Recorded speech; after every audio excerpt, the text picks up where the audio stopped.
Say hello to Ben McKee, GoVols247.com, covering Tennessee baseball and hoops that we'll try to get to as well. But Ben, a Tuesday night loss to Boston College could have gone either way.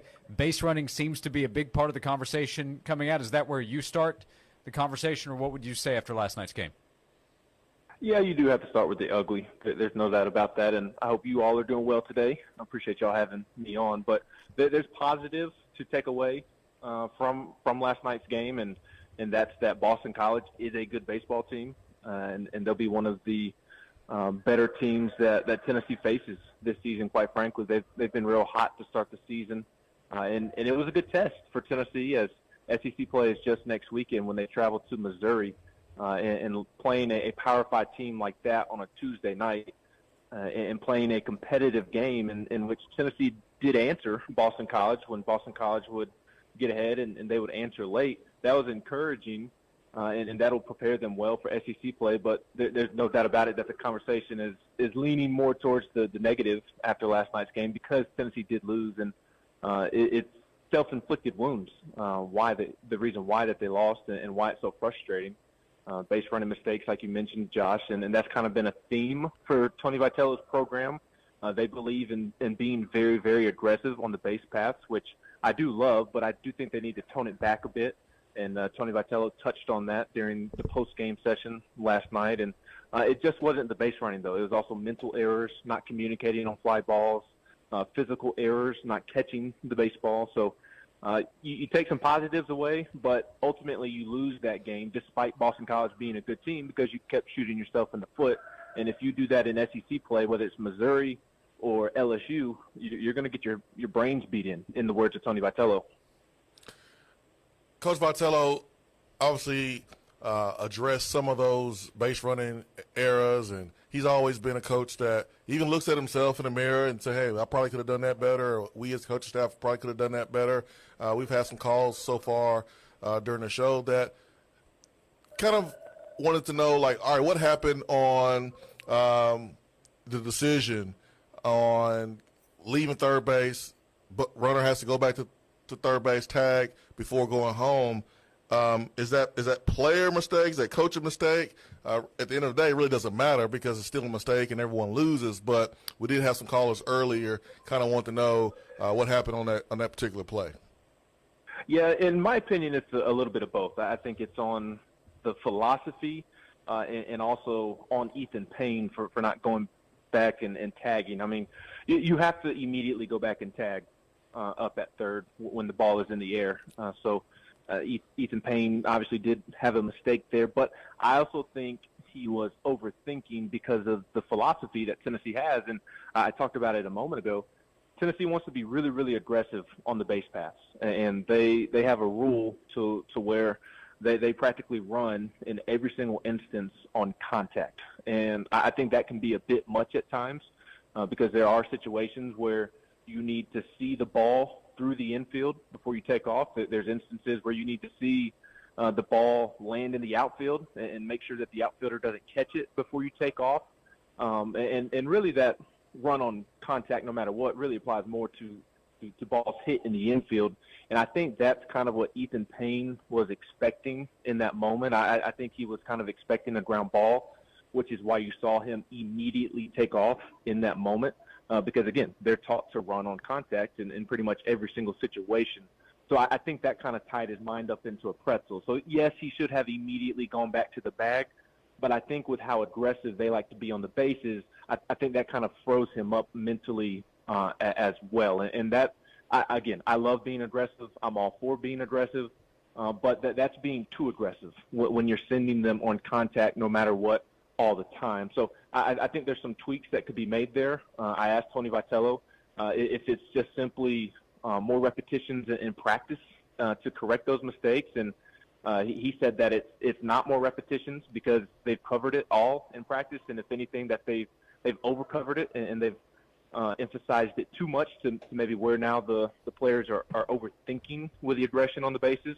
And as you mentioned, Swain, Tony does take the blame, and before he made that comment about kind of the guys just needing to realize the situations that they are in better, he said that he doesn't expect anybody to give them a gold star for their coaching last night. So he certainly took the blame in that moment. But to answer your question, I think it was a little bit on both. The players got to make a better play, but also I do think the philosophy maybe tied up the mind of Ethan Payne in that moment. Ben McKee, GoVols247, here with us on Josh and Swain. What do you think about just the conversation? I mean, with fans, a Tuesday night midweek game versus an out-of-conference opponent. And, yeah, Tennessee lost, but a lot of conversation about what we should have done, what we could have done, should have won that game.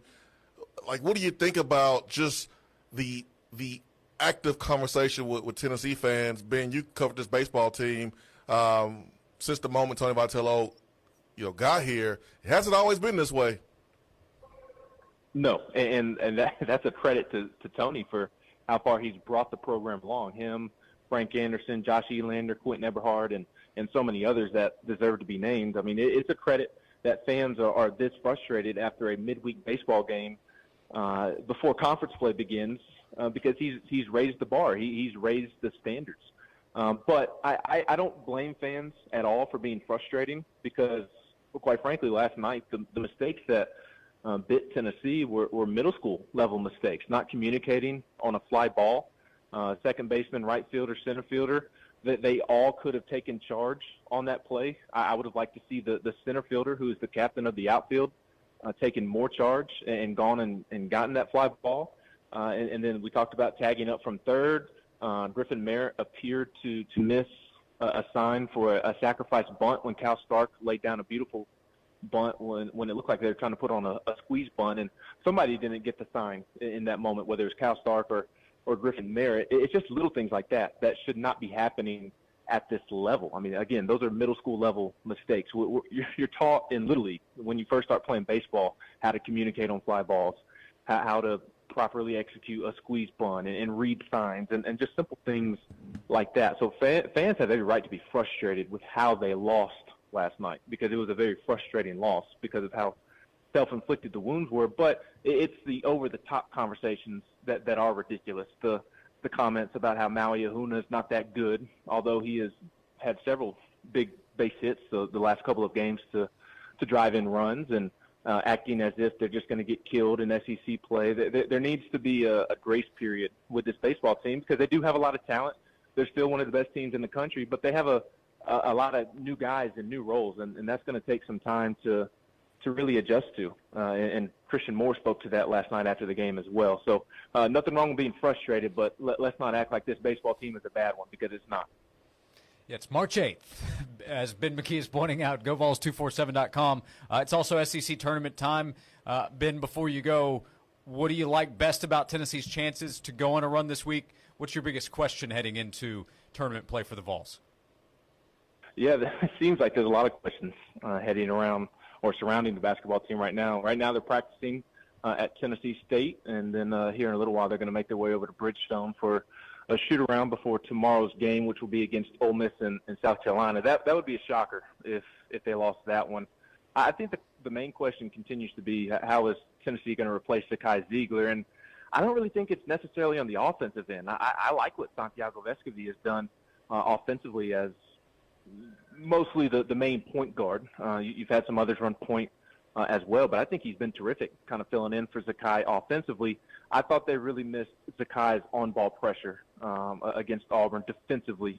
You saw Auburn's guards be able to get to the rim with relative ease at times, and I thought that's where they missed Zakai the most. So that's obviously a huge question, how they continue to adjust to life without Zakai, but they also need some consistency down in the paint, down in the post, and I like what Jonas Adu has done the last couple of games, and Tobe Awaka and Olivier played well against Arkansas, but then he gets benched in the second half against Auburn because he wasn't rebounding the basketball. Urosh played 3 minutes at Texas A&M, and then the next game he played well. They've got to find some consistency. I think all four are capable of being important pieces to a win, but the lack of consistency has really troubled Tennessee often this season, and if they're going to make a run, it's going to be because somebody steps up when it matters most and really grabs the bull by the horn, and it is consistently productive. It sounds so simple, but that's what they're lacking. So if Tennessee's going to make a run, it's going to have to continue to get good guard play and be better defensively with guard play, but also somebody's going to have to step up in the post and try and help take pressure off of those guys as well.